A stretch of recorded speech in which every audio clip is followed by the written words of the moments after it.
శ్రీ గురవే నమః.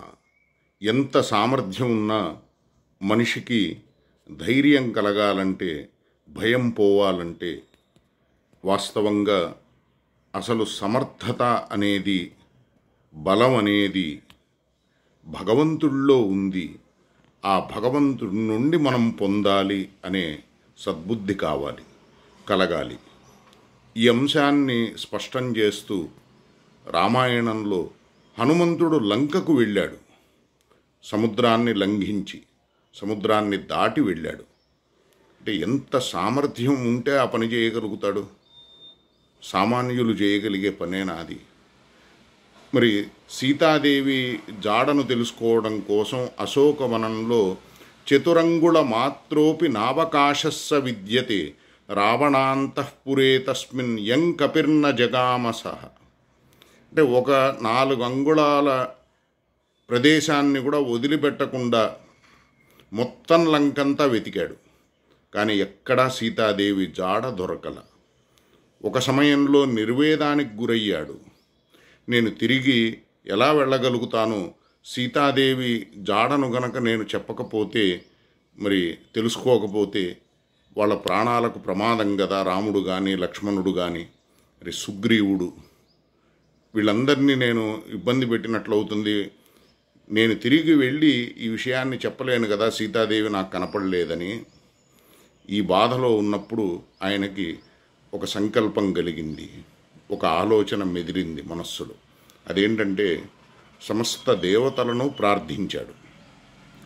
నమోస్తు రామాయ స లక్ష్మణాయ దేవ్యై చ తస్యై జనకాత్మజాయై నమోస్తు రుద్రేంద్ర యమానిలేభ్యో నమోస్తు చంద్రార్క మరుద్గణేభ్యః సతేభ్యస్తు నమస్కృత్య సుగ్రీవాయ చ మారుతిః దిశః సర్వాః సమాలోక్య హ్యశోకవనికాం ప్రతి. అంటే ఆయన అంతవరకు వెతకని ప్రదేశం అశోకవనం. ఆ అశోకవనంలో వెతకాలి అనే సంకల్పం ఆయనకు అప్పుడు కలిగింది. ఆయన బుద్ధిలో ఆ మార్గాన్ని ఆ సమయంలో భగవంతుడు నిర్దేశించాడు. ఆయన ఎవరెవరిని స్మరించుకున్నాడు? నమోస్తు రామాయ స లక్ష్మణాయ, రాముణ్ణి లక్ష్మణుణ్ణి, దేవ్యై చ తస్యై జనకాత్మజాయై, సీతాదేవిని, నమోస్తు రుద్రేంద్ర యమానిలేభ్యో నమోస్తు చంద్రార్క మరుద్గణేభ్యః.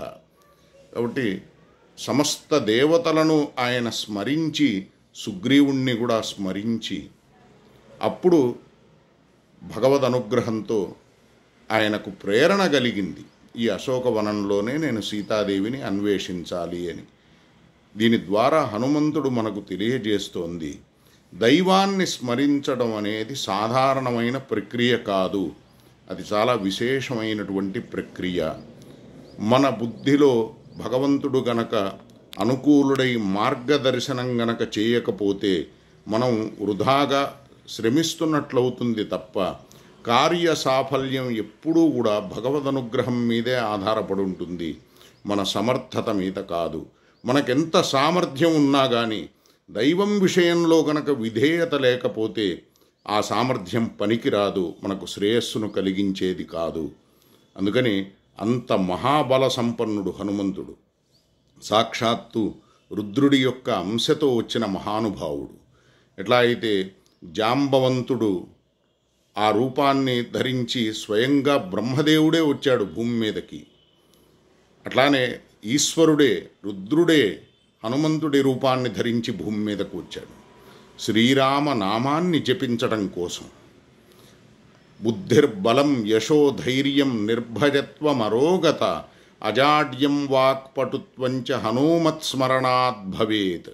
మరి అట్లాంటి హనుమంతుడు బుద్ధిబలాన్ని, అట్లానే నిర్భయత్వాన్ని, అజాడ్యాన్ని, వాక్పటుత్వాన్ని ఇచ్చే మహానుభావుడు.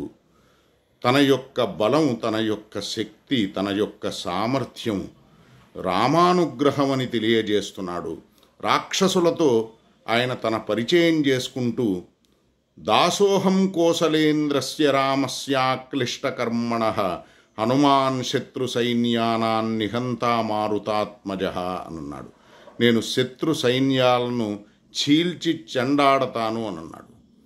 నేను రాముడి దాసుణ్ణి. ఆ రాముడు ఎట్లాంటి వాడంటే అక్లిష్టకర్మణ, ఆయన కష్టమైనటువంటి పనంటూ ఏదీ లేదు.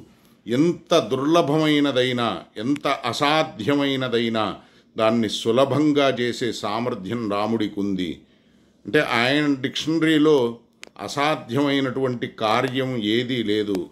ఎంత క్లిష్టమైనటువంటి కర్మను కూడా సులభంగా చేసుకోగలడు, చేయగలడు. అంత బలవంతుడు, అంత ప్రతాపం కలిగిన వాడు, అంత ప్రభావం కలిగిన వాడు నా రాముడు. ఆయన దాసుణ్ణి నేనని చెప్తున్నాడు హనుమంతుడు. అందుకని చెప్పి దాస్య భావం అనేది భగవంతుడికి మనల్ని మనం అర్పించుకోవడం, మన శ్రేయస్సును మనం యథార్థంగా కాంక్షించటం, మన స్వరూపాన్ని తెలుసుకోవడం.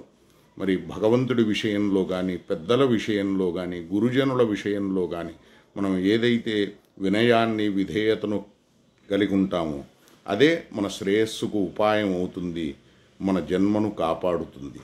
హరయే నమః, గురవే నమః.